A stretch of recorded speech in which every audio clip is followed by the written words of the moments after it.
ideias e soluções inovadoras, negócios que surgem com a união de novidade e tecnologia.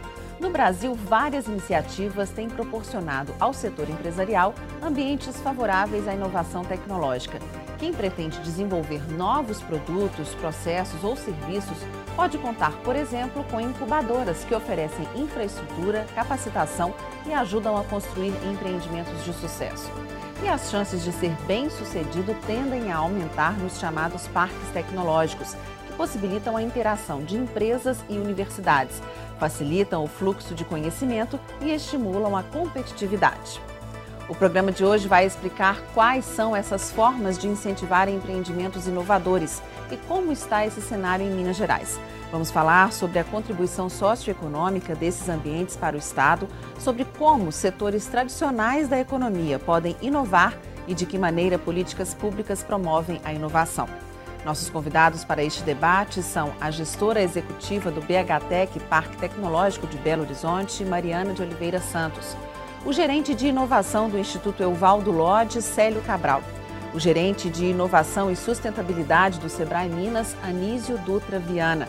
E o diretor de Ciência, Tecnologia e Inovação da FAPEMIG, Fundação de Amparo à Pesquisa do Estado de Minas Gerais, Evaldo Ferreira Vilela. O Assembleia Debate sobre Inovação Tecnológica em Minas Gerais começa agora.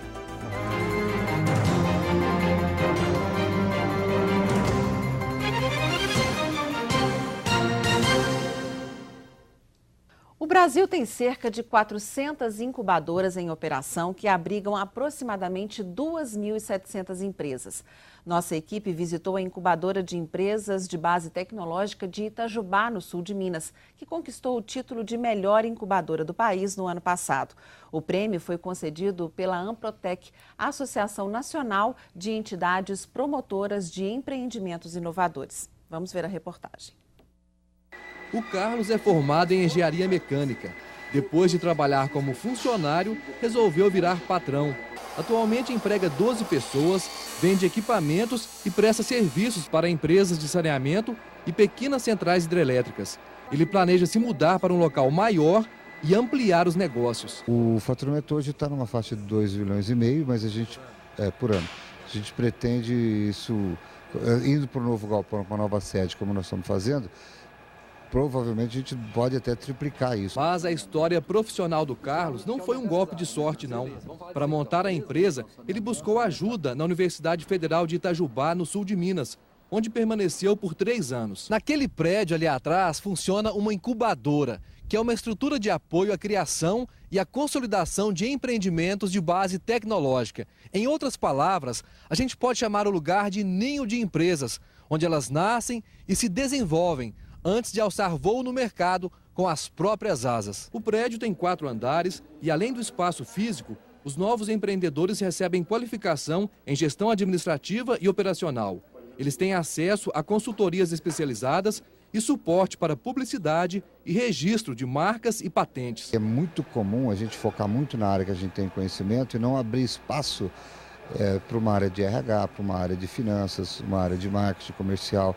A incubadora, ela supre isso na medida em que o comportamento do empresário permite. A consultoria de gestão mesmo foi essencial. E, no mais, a rede de relacionamento que se tem, outras empresas, gera uma sinergia muito grande que gera bons negócios. Além das empresas do Caio e do Carlos, outras 20 já passaram por aqui e estão no mercado. Esta, que fabrica equipamentos médicos, é uma das que ainda estão dentro da universidade e são chamadas empresas incubadas. A incubadora foi fundamental para a empresa, né? Hoje nós temos o apoio, né? Desde a montagem, estrutura, espaço físico, networking junto as entidades governamentais, parte regulatória, apoio, certificação. Esses alunos todos que estão empreendendo hoje, eles são alunos que vivenciam a questão tecnológica ao longo dos seus 4, 5 anos de permanência na instituição. São alunos de engenharia elétrica, engenharia de controle e automação, mecânica, e todos esses, eles têm já então essa vivência com a tecnologia, o que permite que o sucesso nesses novos empreendimentos tenha a maior chance de acontecer. A gerente da incubadora explica que a iniciativa contribui para o desenvolvimento local, sem falar de algo que não tem preço. Você vê esse processo crescer, vê o apoio que você dá e a empresa deslanchar, e quando você vê ela está no mercado, criando emprego, renda para o município de Itajubá. Mas iniciativas como a de Itajubá ainda enfrentam desafios. Este professor da Unifei, que também é presidente da Rede Mineira de Inovação, diz que faltam políticas públicas mais consistentes e permanentes em favor das incubadoras e dos parques tecnológicos. Hoje nós temos cerca de, 200 empresas incubadas, podemos ter 2.000, com o potencial que nós temos. Para isso nós precisamos de políticas consistentes, permanentes. Veja, o investimento não cabe só ao Estado. É a famosa hélice tríplice, né? A indústria, o governo e a universidade, os centros do conhecimento, para gerar essa questão do desenvolvimento. Obrigada pela presença de todos vocês. Antes da gente falar sobre esses conceitos de incubadora, de parques tecnológicos, que eu acho fundamental para que a gente compreenda melhor esse setor, eu queria saber, a gente falou ali muito de inovação tecnológica. Inovação em quê, na verdade? Esse setor trata de exatamente o quê? Evaldo, eu queria que você respondesse isso para a gente. Bom, de todas as áreas do conhecimento, né? O que nós criamos são oportunidades para as pessoas desenvolverem ideias, independente se é na área de software, ou na área de medicina, na área de agricultura.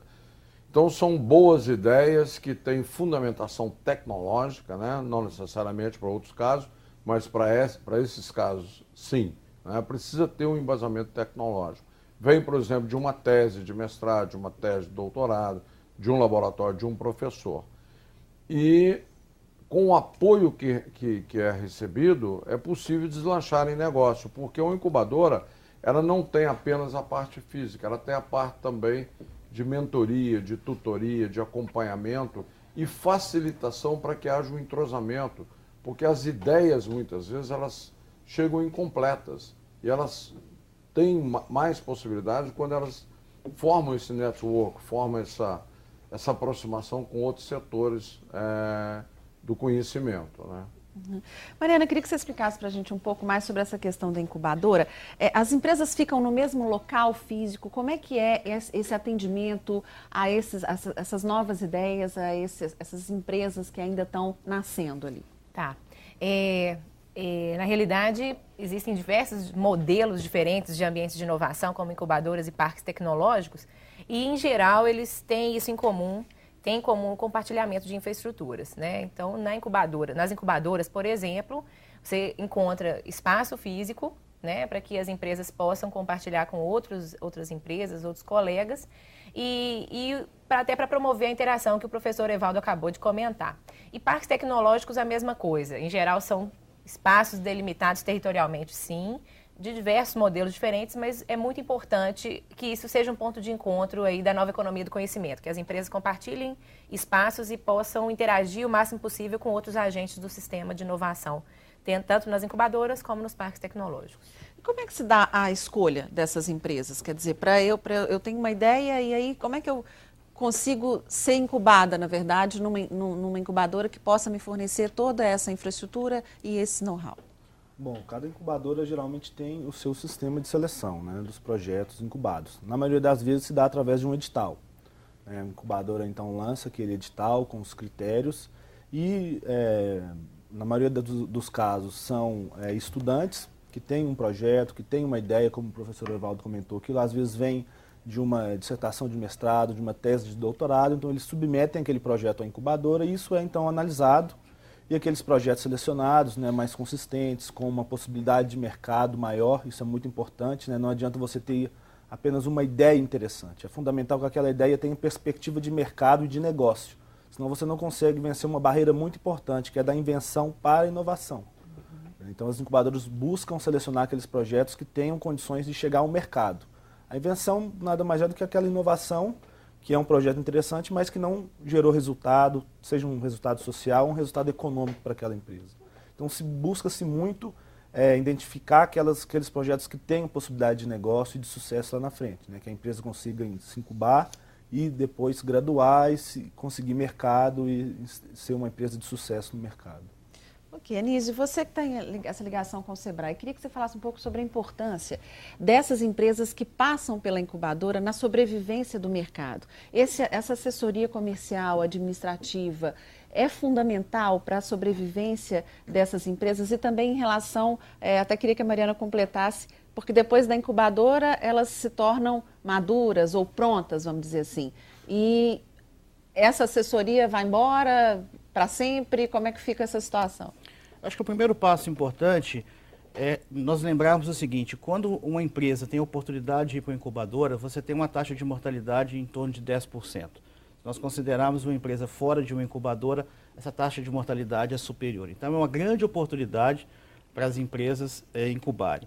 Um outro ponto importantíssimo é você transformar todo o conhecimento que é gerado dentro de uma universidade, um centro de conhecimento, e levar isso para o mercado. Então a incubadora ela acaba sendo um agente transformador do conhecimento gerado de uma universidade, um centro de pesquisa, e você ter acesso a essa empresa graduada no mercado. Minas Gerais hoje são 25 incubadoras, nós já tivemos na reportagem 200 empresas incubadas, nós já temos hoje 300 empresas graduadas, então temos um universo de 500 empresas que já geraram de negócio algo em torno de R$1,5 bilhão para o Estado. E outro ponto que é fundamental é que essas empresas geram empregos de qualidade, ou seja, uma empresa de base tecnológica que tem a oportunidade de passar 2 a 3 anos numa incubadora, ela com certeza vai precisar de pessoas altamente qualificadas, mestres e doutores, e com isso a gente eleva o grau do nosso Estado quando você tem empresas geradas dentro de um incubador e parque tecnológico. Uhum. E aí chegou no Parque Tecnológico, Mariana, essa empresa já graduada, né, que é como se chama, e então... esse processo pode ou não ser assim tão linear. Muitas vezes a empresa é criada e não necessariamente passa por um processo de incubação. As chances de êxito dela ao passar por esse processo, muitas vezes, quando é uma empresa de tecnologia, realmente se amplia. Tá? Aí, no Parque Tecnológico, muitas vezes as empresas graduadas são realmente um grupo-alvo dos parques muito significativo. Porque as empresas que estão acostumadas a compartilhar esse ambiente da incubadora estão buscando, mesmo num momento mais maduro, né, continuar compartilhando esses espaços em outro ambiente, em outro momento. O que acontece nos parques tecnológicos é que, bom, você vai encontrar ali diferentes estágios de desenvolvimento de empresas de diferentes setores, quando você está falando de um parque multissetorial, como é o caso do BHTech. Então, o que é interessante nesse espaço são as trocas de empresas mais maduras com empresas mais iniciantes, mais nascentes, porque os problemas começam a divergir muito depois que elas graduam das incubadoras ou depois que elas passam por esse estágio de startup, né, até os 2, 5 anos. Então, depois de um determinado tempo de vida, a empresa encontra diferentes problemas para se manter e continuar potencializando esse crescimento.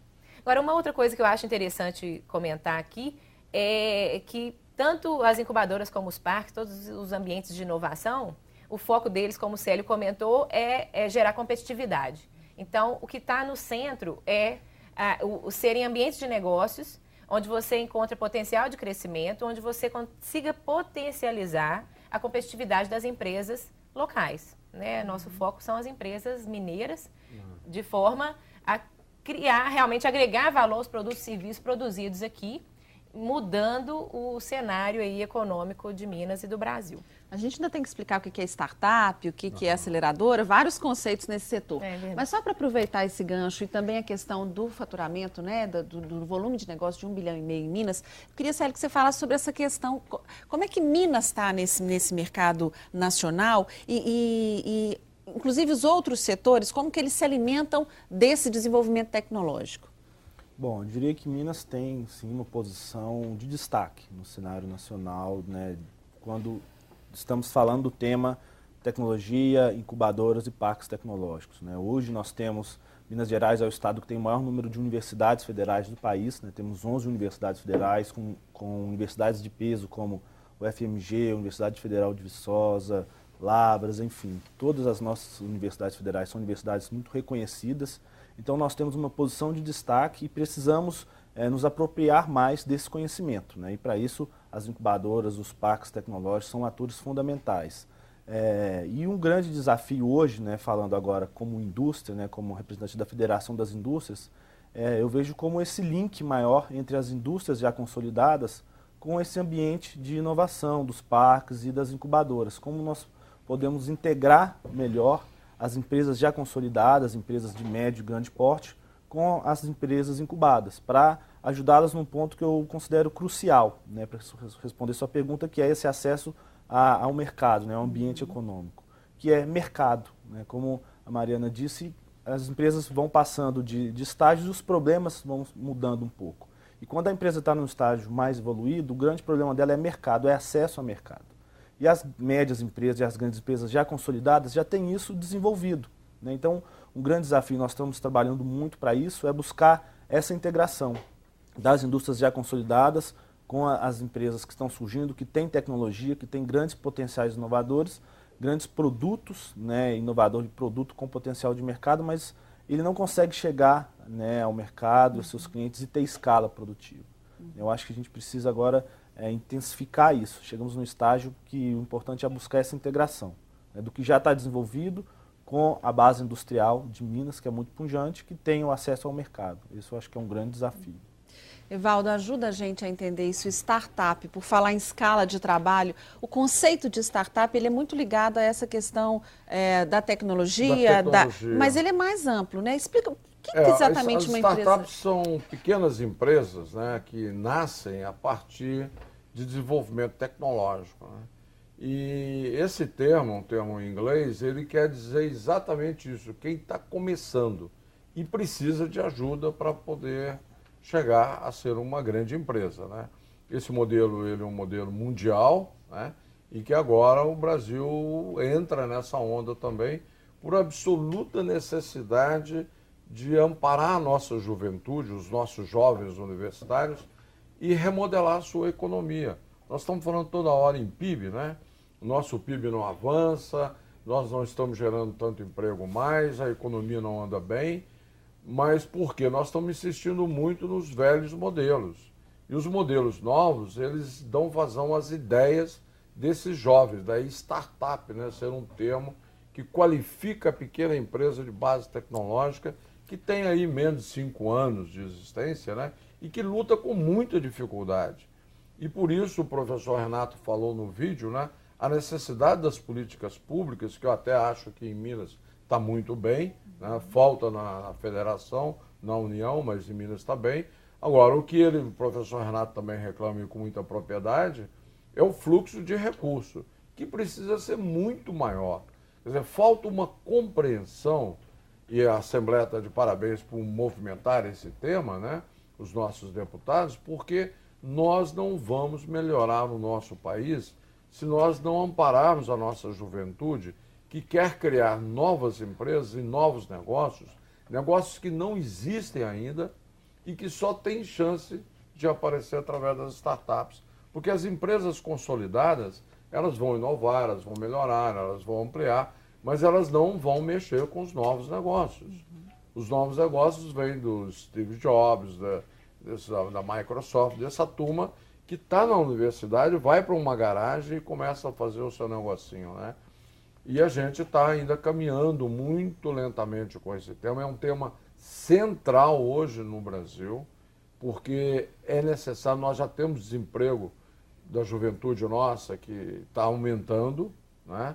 E tem muita gente criativa, com muita criatividade, mas falta apoio. E o ambiente de incubadora é fundamental, porque ele é estruturado, né? Lembrando, inclusive, agora com relação ao recurso, que a FAPEMIG todo ano, através de edital, né, por competências, por mérito, ela aloca R$1 milhão para essas incubadoras de Minas. Como a Anísio disse, são 25, nem todas ganham, porque é competitivo, mas tem recursos. Mas relativamente, é um esforço grande da FAPEMIG, do Estado, mas precisaríamos de ter as outras partes da hélice, né? Que participam desse contexto, que é o próprio mercado, né? As próprias universidades, que ficam muito na dependência desse único recurso, né? Então precisamos ampliar isso. Evaldo, eu queria só pedir licença para você, só para a gente chamar uma reportagem que fala um pouco sobre essa questão das startups, para a gente ilustrar melhor e explicar para as pessoas essa questão conceitual do que é uma empresa que que realmente está iniciando e tem essa base tecnológica. Vamos então assistir a reportagem que explica melhor um pouco sobre o que é startup e inclusive entra num novo conceito que a gente vai debater depois, que são as aceleradoras. Publicitários, advogados e especialistas em computação e marketing, profissionais que se tornaram empresários, donos de startups. Esse é um tipo de empresa que tem lucros altos em pouco tempo, sem precisar aumentar custos e vendendo o mesmo produto. Para entender melhor, vamos conhecer a Sambatec, que cresceu 200% no primeiro ano. A empresa é hoje referência na América Latina, vendendo um programa que transmite vídeos de empresas para a internet ou celulares. A gente criou uma plataforma em que as empresas ou os grupos de mídia também que não querem usar o YouTube podem ter o controle total do seu conteúdo e distribuir esse conteúdo para internet, celulares. Aplicativos para redes sociais, plataformas para venda de ingressos online, pesquisa sobre a satisfação de clientes são algumas das soluções criadas pelas startups. O governo federal anunciou um apoio financeiro a esse mercado. Até 2015 serão liberados 40 milhões de dólares para que empresas chamadas de aceleradoras possam incentivar um crescimento ainda maior das startups. É trabalhar duas frentes. Aumentar a disponibilidade de dinheiro para os empreendedores de startups e, ao mesmo tempo, profissionalizar o mercado de aceleradoras, tentando ter regras um pouco mais claras e mais distintas para poder dizer, olha, uma aceleradora boa funciona dessa forma. E a capital mineira deve ganhar com isso. Belo Horizonte é hoje um polo de tecnologia reconhecido dentro e fora do país. A gente tem o ambiente acadêmico, a gente tem empreendedores jovens começando e que são agressivos no sentido de querer conquistar novos mercados. Virou um polo que realmente atraiu talentos, né? E tem uma universidade de ponta, algumas universidades de ponta. Então você tem mão de obra, talentos, empreendedores e boas ideias. Pois é, acho que deu para a gente entender um pouco melhor sobre essa questão das startups e as aceleradoras. Na verdade, como é que funciona? Que isso é um outro conceito, são empresas que colocam dinheiro nessas startups, seria isso? Mesmo, seria. Bem, eu acho que é importante a gente trazer agora a questão que envolve o conceito. Aceleradora, na verdade, você desenvolver uma ideia, né, de uma empresa e você ter um programa que você consiga rapidamente fazer com que essa ideia se transforme em negócio. Enquanto numa incubadora a empresa fica em torno de 2 a 3 anos, na aceleradora o tempo médio são 6 meses. Então você tem um modelo de negócio diferente, existe uma aproximação maior em relação aos investidores, os investidores estão mais atentos a esse ambiente de aceleradora, um pouco diferente da incubadora, onde você tem, talvez por ser um projeto um pouco mais acadêmico, ele demore um pouco mais essa aproximação de investimento. E eu concordo que nós precisamos efetivamente transformar esses talentos, conforme foi citado, né, que nós temos em Minas Gerais, que nós já citamos aqui, talentos das universidades, né, grandes projetos em novos negócios. A gente sempre comenta no Sebrae, eu acho que é um consenso aqui na mesa, não importa muito para o Sebrae o nome, nós podemos chamar de aceleradora, de incubadora, de parque tecnológico, de condomínio. O mais importante é que a gente consiga transformar projetos, ideias em bons negócios, trazendo competitividade para o Estado, gerando emprego, renda. Esse que é o nosso grande objetivo. Eu concordo totalmente, né? Eu acho que é exatamente isso. Acho que o desafio das pessoas que estão aqui, né, das instituições ligadas ao sistema de inovação mineiro, é muito mais articular as iniciativas de forma a canalizar esses recursos e potencializar as empresas mineiras, preferencialmente, lógico, conectadas globalmente, né? Então, eu acho que o problema é articular. E eu acho também que, então, isso passa por uma questão cultural, né? Então, todos esses conceitos, essas caixinhas e esses programas, eles estão tentando suprir uma coisa que não acontece espontaneamente. Esse apoio ao empreendedorismo não é espontâneo, né? Não existe ainda uma cultura no nosso país de a pessoa formar e abrir seu negócio. Em geral, vamos procurar um emprego numa grande empresa ou no governo. Então, eu acho que isso aqui concorre com o movimento do empreendedorismo, né? Eu acho que aqui a gente está falando muito mais de uma mudança cultural, né? E de articulação. Ok, eu vou chamar um intervalo rapidinho, porque depois nós vamos falar, agora que pelo menos eu já consegui entender alguns conceitos aqui, que para vocês são café pequeno, né? Eu comecei a entender agora. No próximo bloco a gente vai fazer um debate realmente sobre a importância dessas políticas públicas e também da geração desses negócios, de que forma o governo também pode participar disso. É rapidinho, eu volto já já.